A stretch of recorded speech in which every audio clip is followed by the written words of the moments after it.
লাইলাতুন মিন নিসফি শাবান, শাবানের মধ্যরাত। কোনো ভেজাল টেজালে যাইবেন না, ইবাদতে সময় কাটাবেন, তর্কেও যাইবেন না, বইবে দুরূদ শরীফ পড়বেন, সমস্যা নেই।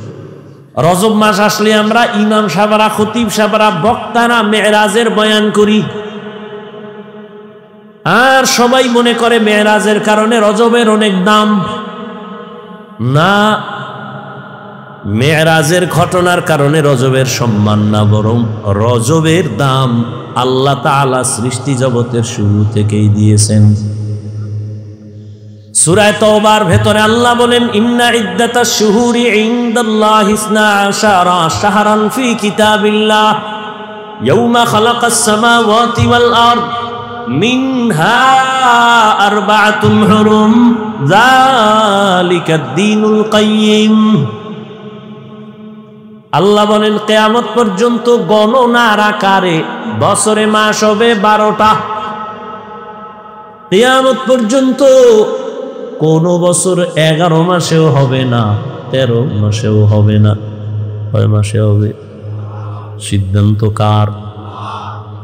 এর মধ্যে আবার 4 মাস বড় দামি। এই 12 মাসের মধ্যে কয় মাস দামি? অন্য মাসও দামি, তুলনামূলক এই 4 মাসের সম্মান। বছরে মাস হবে কয়টা? 12টা। কোন বছর কিয়ামতের আগে 11 মাসে, 13 মাসে? হ্যাঁ, দিন সময় কম বেশি হবে। যেমন সূর্যের হিসাবে বছরের দিন 365, চাঁদের হিসাবে হলো 354 দিন। বছরে 10 দিন হাতে থেকে যায়। এ কারণে গত বছর রমজান যেই সময় শুরু হলো, এর থেকে আরো 10 দিন আগে রমজান শুরু হবে, কোরবানি আরো 10 দিন আগে শুরু হবে। 12 মাসে বছর হবে কিয়ামত পর্যন্ত, এবং এর মধ্যে 4 মাস বড় দামি। আল্লাহ বলেন, এই সিদ্ধান্ত আমার। কোন দিন করছি জানো? আসমান ও জমিন যেদিন আমি সৃষ্টি করেছি, ওই দিন সিদ্ধান্ত নিয়া কলমকে বলেছি, লৌহে মাহফুজে সিদ্ধান্ত লিখে দাও। লৌহে মাহফুজের মধ্যে সিদ্ধান্ত আল্লাহ লিখে দিলেন। বছরে 12 মাস হবে, আর এর মধ্যে 4 মাস হবে মুহররম, দামি। 4 মাসের 3 মাস লাগাতার, 1 মাস আলাদা। যেমন হজের মাস, হজের আগের মাস, হজের পরের মাস, আর এই রজব। এই 4 মাস, জিকাদা, জুলহিজ্জা, মুহররম, আর এই রজব। এই 4 মাস সম্মানিত। তার মানে কি? বলে এই 4 মাসে সম্মান করো, ঝগড়া করো না, যুদ্ধ করো না, বিগ্রহ করো না। ইহুদি খ্রিস্টানরা সেই শুরু থেকেই এই 4 মাসকে সম্মান দিত। রসুল আসার পরে আল্লাহর এই আদেশটা রহিত হয়ে গেছে, যুদ্ধ চলবে তবে মর্যাদা কমে নেই। এজন্য নবীজি বলেন, রজবের চাঁদ দেখলেই আমি আমল বাড়ায় দিতাম, এবং সব সময় উঠতে বসতে হাঁটতে চলতে দোয়া পড়তাম, আল্লাহুম্মা বারিক লানা ফি রাজাব ওয়া শাবান ওয়া বাল্লিগনা রমাজান। আয় আল্লাহ, রজব ও শাবানে আমাকে বরকত দান করেন, হায়াতের সীমানা বাড়ায় রমজান পর্যন্ত পৌঁছায়া দেন। মরলেও যেন রোজার মাসে মরণ হয়, যেই মাসে শয়তানের শিকল লাগানো, জাহান্নামের দরজা বন্ধ, জান্নাতের দরজা খোলা। রজব ও শাবানে বরকত দান করেন, আর হায়াতের সীমানা বাড়ায় রমজান পর্যন্ত পৌঁছায়া দেন। জিগেলি আপনারা এই দোয়া পড়েন না তো লাভ? ও ভাই পড়েননি? হুজুর পারি তো। ভাই দোয়া পড়েননি? পারি তো। তুই ইবলিসই তো বহুত পারছে, লাভ কি? শুধু রজবে না শাবানেরও বরকতের দোয়া আছে? আছে। এই জন্য পড়েন, এই দোয়াটা করবেন নি আজকে দেখি। খালি পেটে বিড়ি টানার আগে সব সময় দোয়াটা পড়েন। আবার বাথরুমে গিয়ে আবার এসকো বাড়ি না যায়, হেনে বই ভৈরল সময় পাইছি নিরিবিলি, আল্লাহুম্মা বারিক লানা ফি রজব ওয়া শাবান ওয়া বাল্লিগনা রমাজান। আল্লাহ আমাদের এই দোয়া বেশি বেশি পড়ার তৌফিক দান করেন। আবার আসতেছে শাবান, ওই শাবানের একটা বরকতের রাত আছে। কি রাত? লাইলাতুম মিন নিসফি শাবান, শাবানের মধ্যরাত। কোনো ভেজাল টেজালে যাইবেন না, ইবাদতে সময় কাটাবেন, তর্কেও যাইবেন না, বইবে দুরূদ শরীফ পড়বেন, সমস্যা কি? তো এই রজব মেরাজের কারণে সম্মানিত না তার আগের থেকেই? আগের থেকেই। এক নাম্বার। দুই, আমরা যে রজবে মেরাজের বয়ান করি, ঐতিহাসিকদের মধ্যেই মেরাজ কোন মাসে হয়েছে? মিয়া 7 মাসের নাম আছে। কয় মাস? কেউ বলেন রবিউল আউয়ালে মেরাজ হয়েছে, কেউ বলেন রবিউল আখিরে মেরাজ হয়েছে, কেউ বলেন না জুমাদাল উলা, কেউ বলেন জুমাদাল উখরা, কেউ বলেন রজবে মেরাজ হয়েছে, কেউ বলেন শাওয়ালে মেরাজ হয়েছে, কেউ বলেন রমাজানে মেরাজ হয়েছে।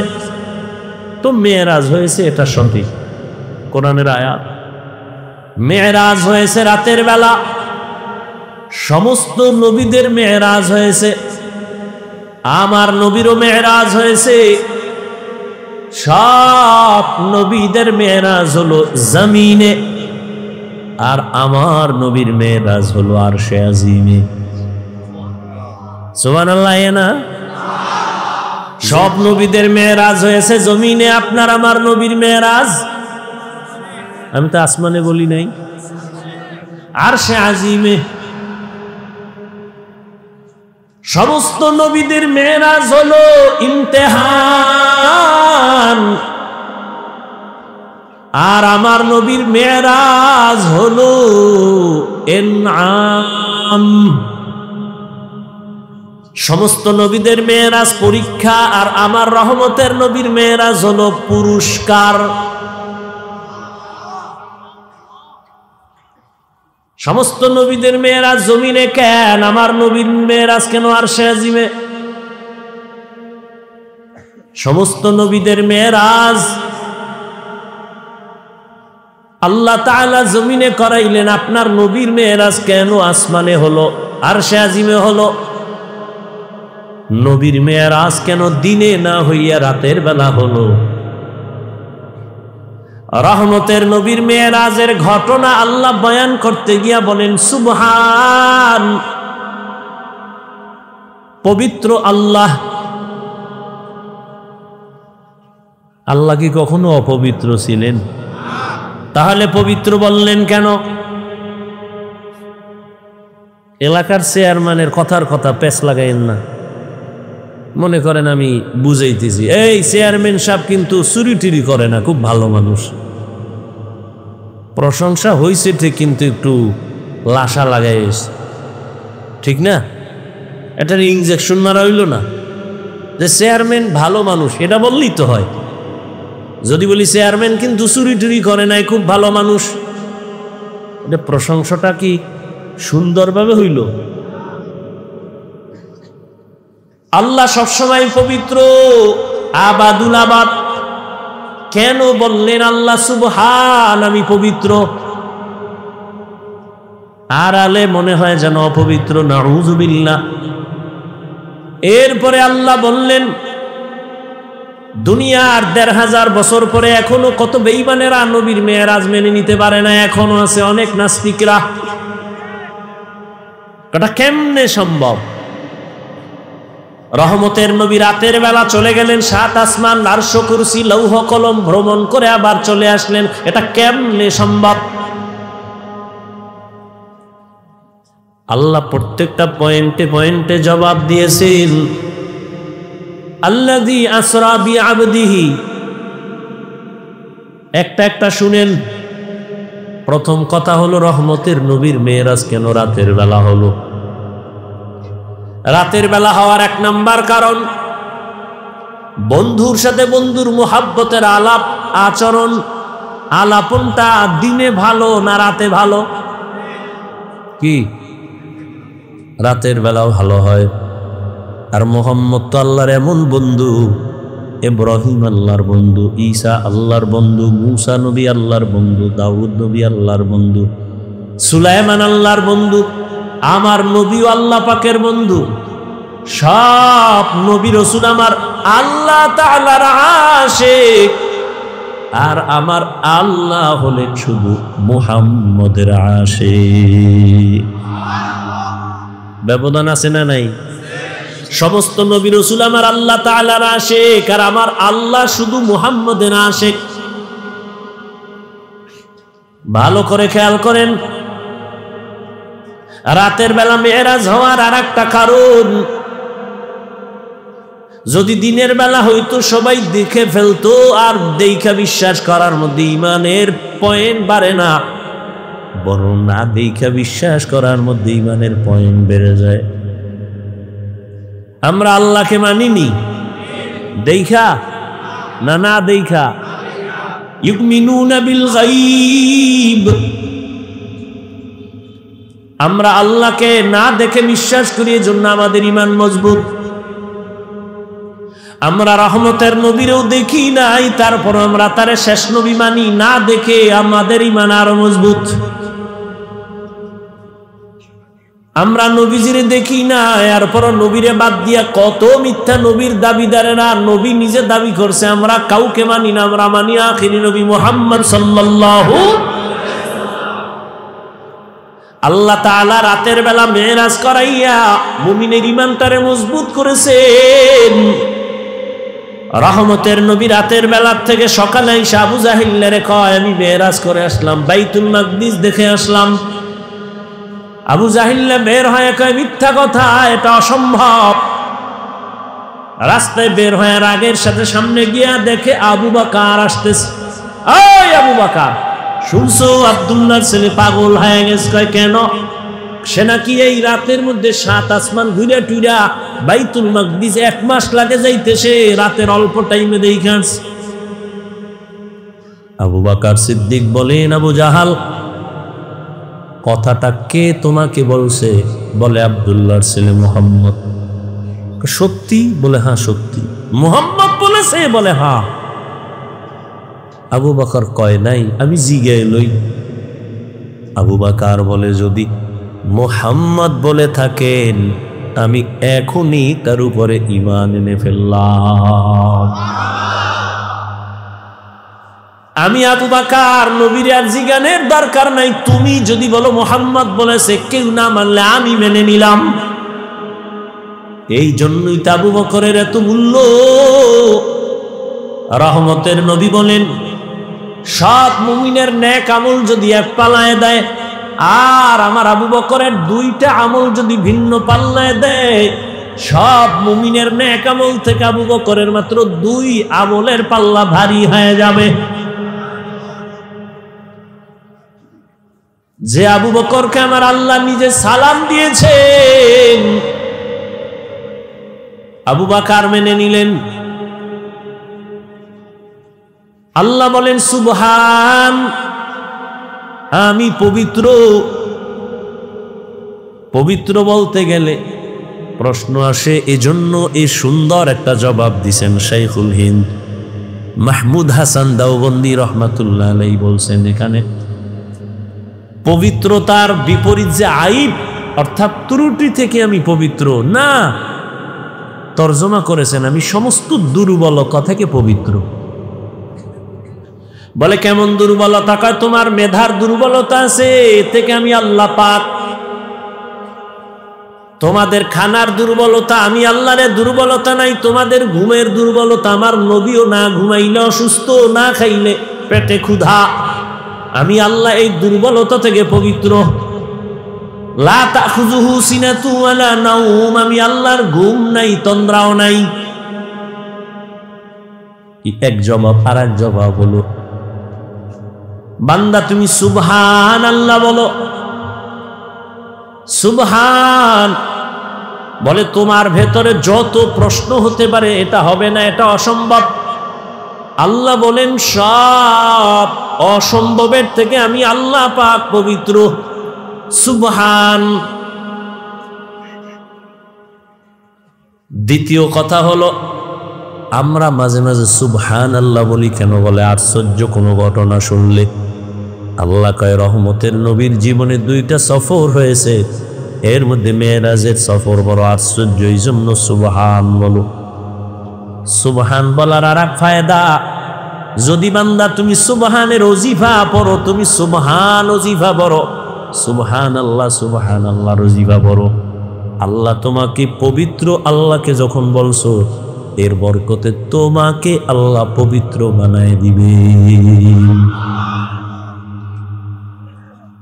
এই নিয়তে যদি পড়ো তাহলে আল্লাহ তোমাকে আখলাকে হাসানা দান করবেন সুবহান এর ওজিফা পড়লে। সমস্ত নবীর মেরাজ হলো জমিনে পরীক্ষা, আর আমার রসুলের মেরাজ হলো পুরস্কার। মুসা নবীর মেরাজ তুর পাহাড়ে পরীক্ষা, 40 দিন রোজা রাখো। ঈসা নবীর মেরাজ জমিনের মধ্যে শুলিবিদ্ধ করে দেওয়ার জন্য সবাই আটকায় দিল, আল্লাহ ওখান থেকে উপরে মেরাজ উপরে নিয়ে গেলেন। মেরাজ এটা উরুজ শব্দ থেকে, অর্থ হলো উপরের দিকে অগ্রগামী হওয়া, মর্যাদার লাইনে, মর্যাদার লাইনে উপরে উঠা। এটা 2 প্রকার, একটা জাহিরি আর একটা বাতিনি। মেরাজ 2 প্রকার, জাহিরি বাতিনি।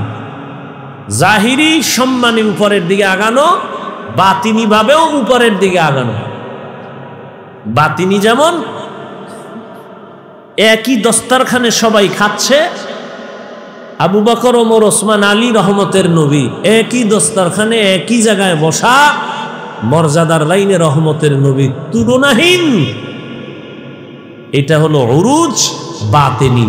আর একটা হলো জাহিরি। জাহিরি ভাবে আমার আল্লাহ আমার রসুলকে উপরের দিকে নিয়ে গেলেন মর্যাদা দেখানোর জন্য।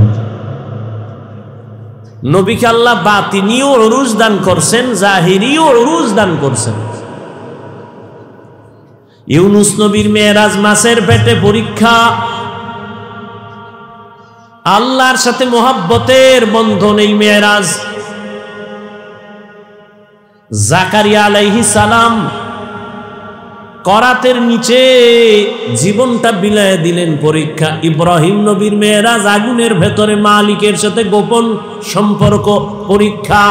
ইসমাইল নবীকে ছুরির নিচে দিলেন, মেরাজ আমার আল্লাহর সাথে গোপন সম্পর্কের দিকে অগ্রগামী হওয়া, মোহাব্বতের আলোকে আল্লাহ এর দ্বারা মোহাব্বতের দিয়া পরীক্ষা ফালায় মর্যাদা বাড়ায় দেন।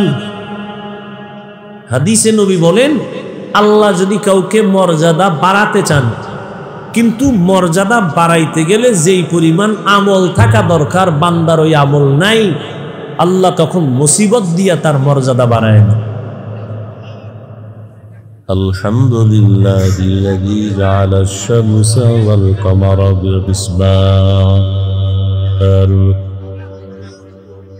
ওয়াল নাজমা ওয়াশ শাজারা ইয়াসজুদান وفضل زمانا على زمان كما فضل مكانا على مكان وإنسانا على إنسان ونشهد أن لا إله إلا الله وحده لا شريك له لا ضد له ولا ند له ولا مثل له ونشهد أن سيدنا ومولانا محمدا عبده ورسوله أرسله بالحق بشيرا ونذيرا وداعيا إلى الله بإذنه وسراجا منيرا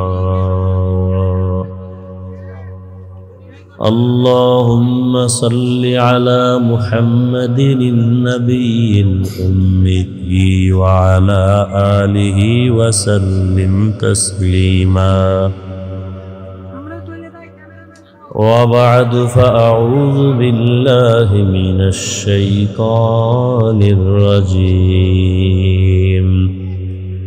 بسم الله الرحمن الرحيم سبحان الذي أسرى بعبده ليلا من المسجد الحرام إلى المسجد الأقصى الذي باركنا حوله لنريه من آياتنا إنه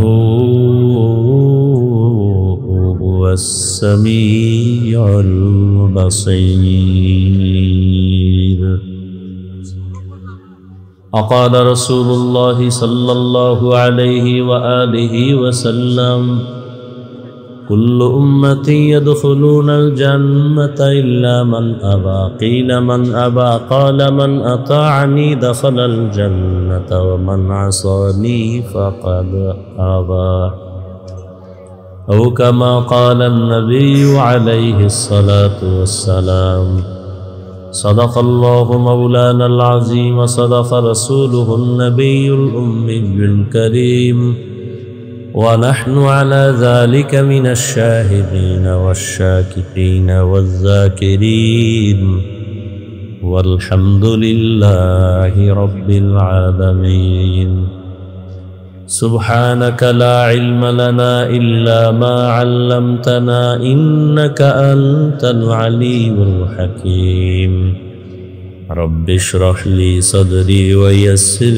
لي أمري واحلل عقدة من لساني يفقه قولي निकलेगा ज़माना आखिर अहल बिदाअत निकलेगा ज़माना आखिर अहल बिदाअत इस्लाम में नई नई बातें कर ईजाद इस्लाम में नई नई बातें कर ईजाद ऐ बंदा सौदा चाहवर उनके मुलाकात ऐ बंदा सौदा चाहगर उनके मुलाकात जल्दी से अब थे सुनो हजरत के नसीहत जल्दी से अब थे सुनो हजरत के नसीहत मेराज के हमारा नबी सबअ समावात मेराज के हमारा नबी सबअ समावात नहीं बोला वहाँ नबी हम गुनहगार उम्मत नहीं बोला वहाँ नबी हम गुनहगार उम्मत কালিয়াকুর জেলা উলামা কল্যাণ পরিষদের উদ্যোগে আয়োজিত ইসলামী মহাসম্মেলন 29 জানুয়ারি 2025 30-এ পড়ে গেছে। মোবাইলগুলো বন্ধ করেন তো ভাই। উপস্থিত মোহতারাম সম্মানিত সভাপতি, প্রধান অতিথি, বিশেষ অতিথিবৃন্দ, হযরত উলামায়ে কেরাম, অত্র অঞ্চলের বিভিন্ন স্থান থেকে আগত আল্লাহ পাকের আশিকিন, জাকিরিন, শাকিরিন, মুহিব্বিন, মুরুব্বিয়ান আযম, কলিজার টুকরা আমার সমবয়সী যুবক বন্ধুগণ, স্নেহের ছোট ভাই, পর্দার আড়ালে মাইকের আওয়াজ শ্রবণরতা মা বোনেরা, বিদায়ের সময় মাত্র বয়ান শুরু না, এখন সবাই বিদায় নেওয়ার কথা ছিল, কিন্তু এখন আমাদের চলাফেরা, কথাবার্তা সব লাইন ছাড়া, টার্গেট ছাড়া। কারণ ঘরের গার্ডিয়ান না থাকলে ওই ঘর এলোমেলো, দেশের গার্ডিয়ান না থাকলেও দেশ এলোমেলো। মক্কায় গার্ডিয়ান নাই, এই কারণে মক্কার মানুষও চরিত্রের এলোমেলো, চলাফেরার এলোমেলো। যখনই রহমতের নবী গার্ডিয়ান হয়ে আসলেন, চলাফেরার ব্যালেন্স ফিরে আসলো। তো ওলামায়ে কেরামের আয়োজন প্রশংসিত আয়োজন, আল্লাহ পাকের আয়োজন, তা কিয়ামত হকের উপরে কায়েম রাখেন। আমিন আমিন। মাহফিল আল্লাহ হেদায়াতের জরিয়া হিসাবে কবুল করেন, এলাকায় শান্তির ফয়সালা করেন, কবরওয়ালাদেরকে জান্নাত দান করেন, অসুস্থদেরকে আল্লাহ সুস্থ করে দেন। এর বরকতে পুরা এলাকা, পুরা দেশ বরকতপূর্ণ করে দেন। ওলামায়ে কেরাম অত্যন্ত গুরুত্বপূর্ণ তথ্যবহুল আলোচনা রেখেছেন। এখন আপনাদেরও তারা কেমনে তাড়াতাড়ি শেষ হবে, আমারও তারা কিভাবে তাড়াতাড়ি শেষ হবে।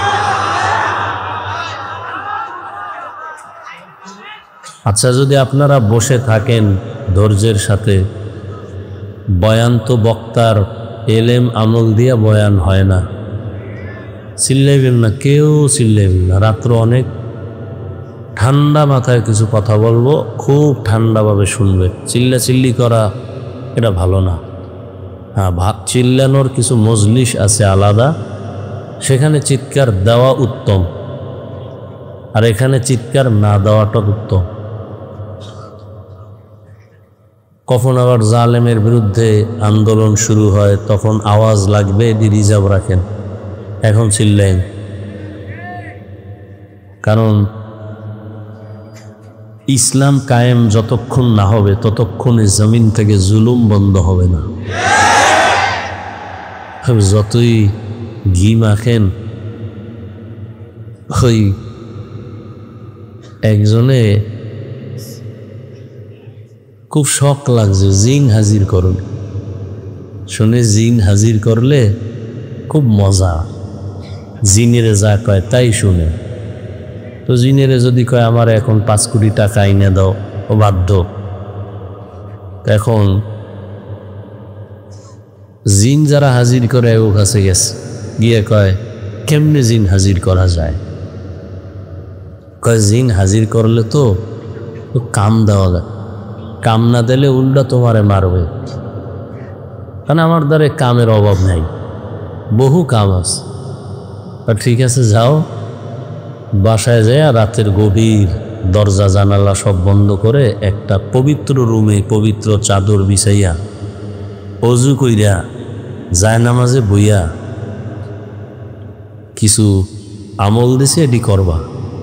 দেখবা চতুর্দিক থেকে শুধু ঠান্ডা বাতাস। মনে করবো এই যে জিন আসতেছে, আসলেই কিন্তু জিগাইব কেন ডাকছ। কাম না দিলে কিন্তু তোমারে জায়গায় শেষ করে ফেলুন। খুব শক্ত, শখের দাম অনেক। একা একা না থাকলেও এখন অন্ধকারে বসে বসে অজিফা পড়তেছে।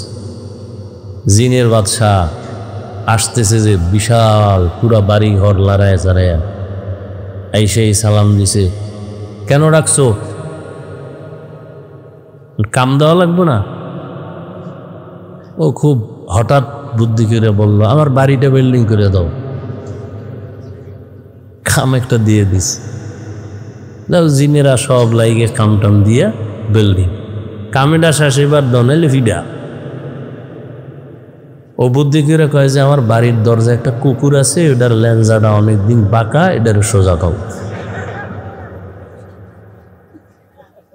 কাম তো দিছে, জিনেরা সব রেডি হয়ে গেছে, কুকুরের লেন্স সোজা করবে।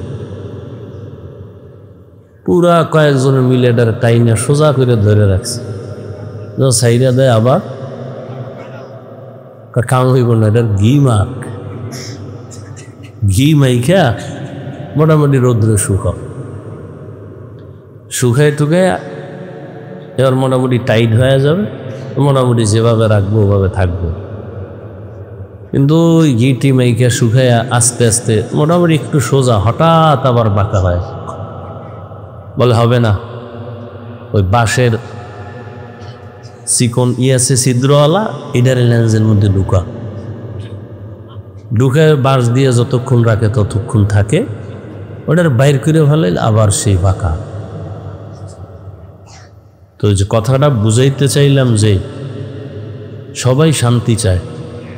দুনিয়াতে দুই কথা নিয়ে কোনো হরতাল নাই, অবরোধ নাই, বিরোধী নাই, কিচ্ছু নেই, দুই কথা। সেটা কি? একটা হলো দুনিয়ার সবাই মরবে, এ কথায় কোনো ইখতিলাফ আছে? কেউ হরতাল দিছে যে আমরা মরব না, এই কথায় দুনিয়ার কেউ দ্বিমত নেই। আর এক কথা, সবাই শান্তি চায়। হিন্দুরাও শান্তি চায়, বৌদ্ধরাও শান্তি চায়, ইহুদিরাও শান্তি চায়, খ্রিস্টান শান্তি চায়, আমরাও শান্তি চাই, আপনারাও। আওয়ামী লীগ শান্তি চায়, বিএনপি শান্তি চায়, জাসদ বাসদ অসৎ যা আছে সবাই কি চায়? শান্তি চায়। কিন্তু ঠিকানা নিয়ে ভেজা, ঠিকানা নিয়ে ভেজা। ইহুদিরা বলে শান্তি পেতে হলে ওজায়েরকে আল্লাহর সন্তান বলো, শান্তি আসবে। খ্রিস্টানরা বলে ঈসা নবীরে আল্লাহর সন্তান বলো, শান্তি পাবা। বৌদ্ধ ধর্মের মানুষ বলে গৌতম বুদ্ধকে ধর্মের গুরু মনে করো, জীবনের ভালো মন্দের কল্যাণকামী মনে করো, তো শান্তি। হিন্দুরা বলে ৩৩ কোটি দেবদেবীর পূজা করো, তাহলেই শান্তি। এখন এদের শান্তির ঠিকানা এক না আলাদা? কেন? এদের ধর্মও কি? হিন্দুদের ধর্ম আলাদা, শান্তির ঠিকানাও। ইহুদির ধর্ম আলাদা, শান্তির ঠিকানাও আলাদা। এবার আমরা মুসলমানের ধর্ম কি? এক না? তাহলে আমাকে শান্তির ঠিকানা কয়টা হবে? একটা হবে। কিন্তু ওদের থেকে আমগো মধ্যে ঝামেলা আরও বেশি। কেউ বলে কবরে সেজদা দাও, শান্তি। কেউ বলে মাজারে দাও, শান্তি। কেউ বলে গাছেরে দাও, শান্তি। কেউ বলে বেপর্দায় নাচ গান করো, শান্তি। আসলে শান্তি কোথায়? শান্তির ঠিকানা একটাই, ইসলাম। কি? ইসলাম। সে ইসলাম যতদিন পর্যন্ত ছিল না ততদিন পর্যন্ত মক্কার মানুষ এক অশান্তির বেড়াজালে ছিল। যখন এই শান্তির দূত এসে গেল আর রসুলের আদর্শ গ্রহণ করা শুরু করল, মক্কার মানুষ এতটা প্রিয় হল, কিয়ামত পর্যন্ত যত মানুষ আসবে সবার জন্য তারা আদর্শ মডেল হয়ে গেল। আল্লাহ লিস্টি নিয়ে পাঠিয়ে দিলেন, জিব্রাইল নিয়ে লিস্টি নবীরে দাও, এই লিস্টিতে যাদের নাম আছে এরা জান্নাতি। অথচ এরা ছিল চরম খারাপ।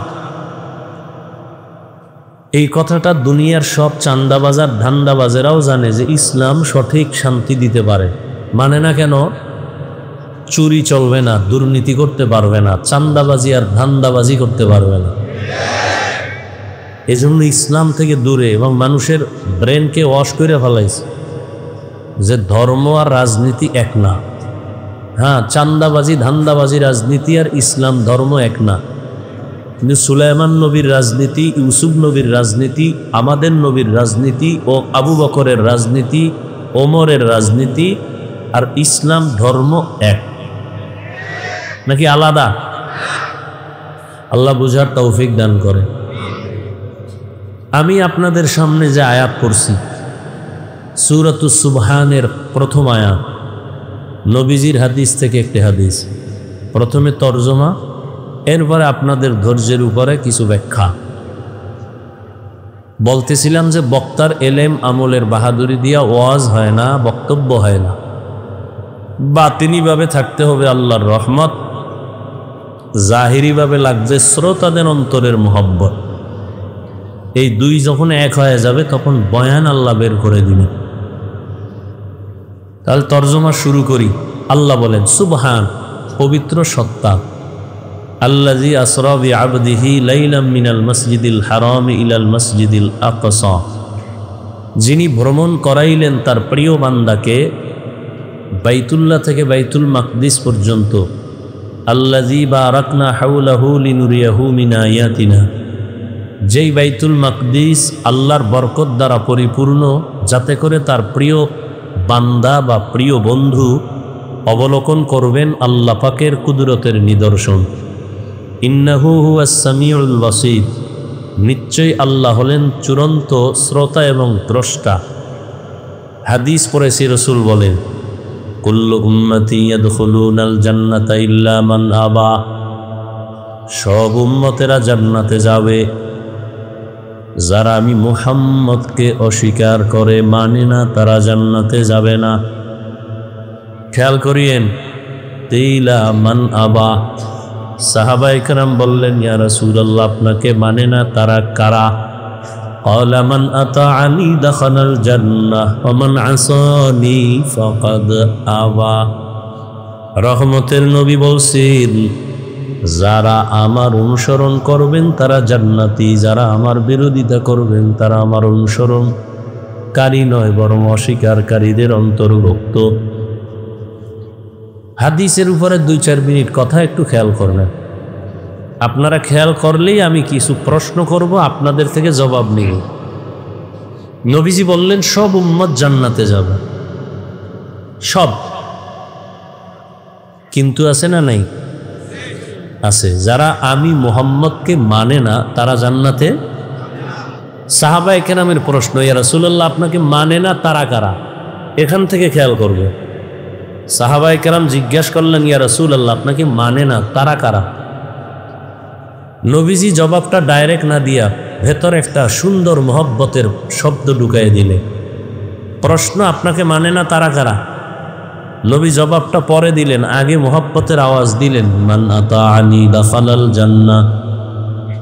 যে আমার অনুসরণ করবে সে জান্নাতে যাবে। তো যে নবীর অনুসরণ করবে সে জান্নাতে যাবে, তার মানে সে নবী মানে, সে নবী। তাহলে যে নবীর অনুসরণ করবে সে কোথায় যাবে?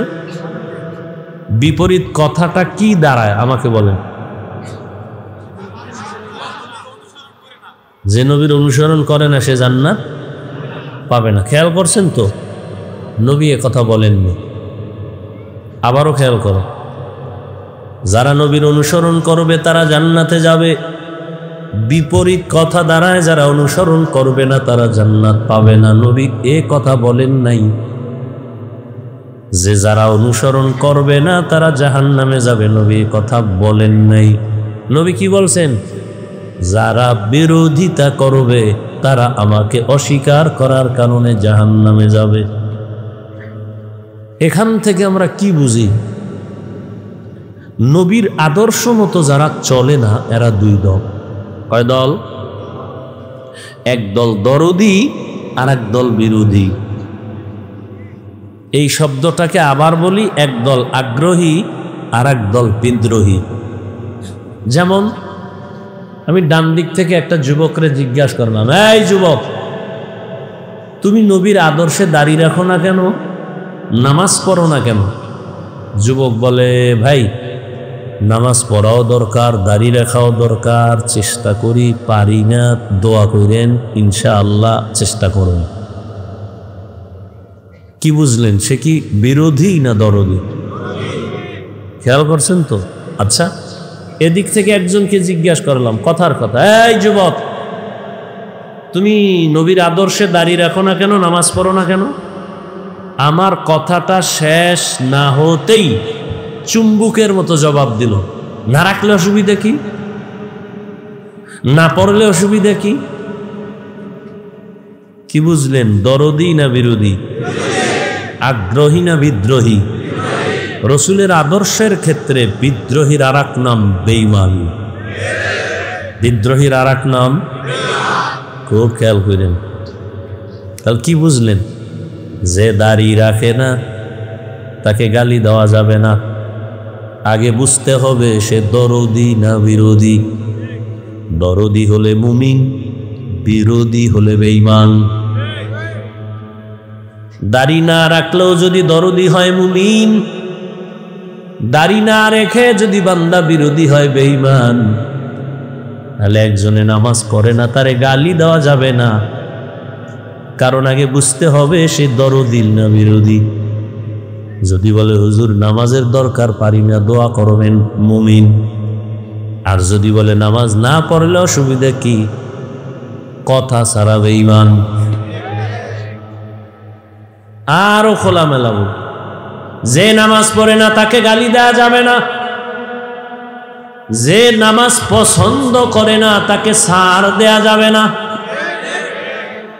একজনে নামাজ পড়ে না আর একজনে পছন্দ করে না, দুইজন সমান? যে নামাজ পড়ে না তাকে গালি দেওয়া যাবে না, সে মুমিন।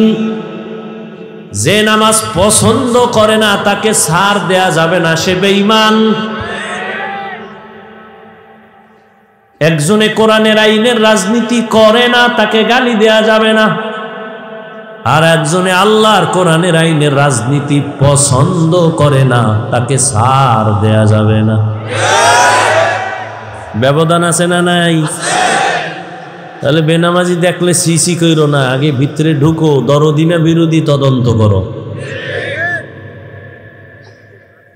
দরদি হলে মুমিন, বিরোধী হলে বেঈমান। অতএব যে নবীর আদর্শ মতো চলে না তাকে গালি দেয়া যাবে না, যে নবীর আদর্শের বিরোধিতা করবে তাকে কোনো ছাড় দেওয়ার কোনো সুযোগ হবে না। আল্লাহ বুঝার তৌফিক দান করেন। এবার আয়াতের মধ্যে ঢুকি। তর্জমা তো বলেই ফেলছি, ভূমিকা স্বরূপ দু চারটি কথা শুনে। বর্তমান আরবি মাস 29শে রজব চলে গেল, সামনে শাবান শুরু হবে। কি মাস সামনে? শাবান। শাবান কিসে? শাবান। একজনের নাম কালাম, আপনি ডাক দিলেন এই কাল্লা, সে কষ্ট পাবে না? মুসলমান হিসাবে আরবি মাসের নামগুলো মনে রাখা ওয়াজিবে কিফায়া। মুসলমান হিসাবে আরবি মাসের নাম জানবে দূরের কথা, বাঙালি হিসাবে বাংলা মাসের ওই নাম জানে না। যেই বাংলা ভাষার জন্য জীবন দিল 4টা যুবক, জব্বার, বারাকাত, সালাম, রহমত, ওই দিনটাকেও স্মরণ করে বাংলায় না, ওই দিনটারও স্মরণ করে বাংলায়। কি দিয়ে স্মরণ করে? 21শে ফেব্রুয়ারি তোরে কি জীবনে ভুলতে পারি। ওরা কি 21-এর জন্য জীবন দিছিল? জাগা ওদিকে ঢুকলাম না, আবার কে ব্যয় হইয়া থাকবে এখানে, দরকার নেই। যেহেতু গার্ডিয়ান নাই তো কোন দিক দিয়ে ফ্যাস লাগাই দেয় তো কখন যায়। আল্লাহ হেদায়াত দান করো। মানুষের ধারণা হুজুরেরা কিচ্ছু বুঝে না। হ্যাঁ ভাই, তুমি ঠিক ঠিক করো না, আমার কথা শুনো। আমি শুরুতে বৈশাই বলছি, কোনো চিল্লানি দিবা না। তুমি ঠিক কি বুঝলা? ঠিক কোন কথা ঠিক, কোনটা ব্যাঠিক, তুমি কি বুঝলা? কন্ট্রোল করো এগুলো, এগুলো ভালো না।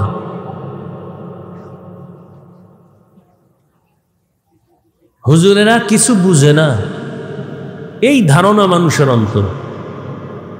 এরা কোরআন হাদিসের ওয়াজ করবে, তার মানেই হলো আখেরাত নিয়ে কথা বলবে। আল্লাহর ওয়াজতে আমাকে বলুন তো, ইসলাম কোরআন শুধু কি আখেরাতমুখী সমাধান আছে, দুনিয়ার সমাধান নাই? তাহলে কেন আপনারা এই ধারণা অন্তরে পোষণ করেন যে আমরা আখেরাতমুখী কথা বলবো? অশান্ত পরিবেশকে রহমতের নবী এসে শান্ত করে দিলেন এবং এমন একটা প্রেসক্রিপশন তৈরি করলেন, কিয়ামত পর্যন্ত এই প্রেসক্রিপশন যারা ফলো করে চলবে, কিয়ামত পর্যন্ত এরা দুনিয়াতে শান্তিতেও থাকবে, সম্মানেও থাকবে। নবী তো চ্যালেঞ্জ দিয়ে গেছে। قال رسول الله صلى الله عليه وآله وسلم تركت فيكم أمرين لن تضلوا ما تمسكتم بهما كتاب الله وسنة رسوله। রহমতের নবী বলেন, দুটো জিনিস রেখে গেলাম হে উম্মত, এ দু জিনিস যদি আঁকড়াইয়া ধরো, ঈমানও যাবে না, সম্মানও যাবে না। ১৫০০ বছর পরে এই দুইটা যাদের কাছে আছে এখনো, কোরআন আর নবীর আদর্শ, আল্লাহর জাতের কসম, এরা এখনো সম্মানেও আছেন, শান্তিতেও আছেন। এখনো চেয়ারম্যানের চেয়ারের মেয়াদ শেষ, এমপির চেয়ারের মেয়াদ শেষ, মন্ত্রীর চেয়ারের মেয়াদ শেষ, এসপিডিসির চেয়ারের মেয়াদ শেষ। কোরআনওয়ালা, নবীর আদর্শওয়ালা উলামায়ে কেরামের চেয়ারের কোনো মেয়াদই নাই। আছে কোনো মেয়াদ? তো শেষ হবে কি? টাকা দিয়ে সম্মান কিনলে প্রথমে ফুলের মালা, ফাইনালে জুতার মালা। টাকা দিয়ে কিনছে না সম্মান, আর আল্লাহর দেয়া সম্মান যদি বান্দা ধারণ করে রাখতে পারে, দুনিয়ায় বাদশাহ, পরকালেও বাদশাহ। সম্মান কে দিছেন?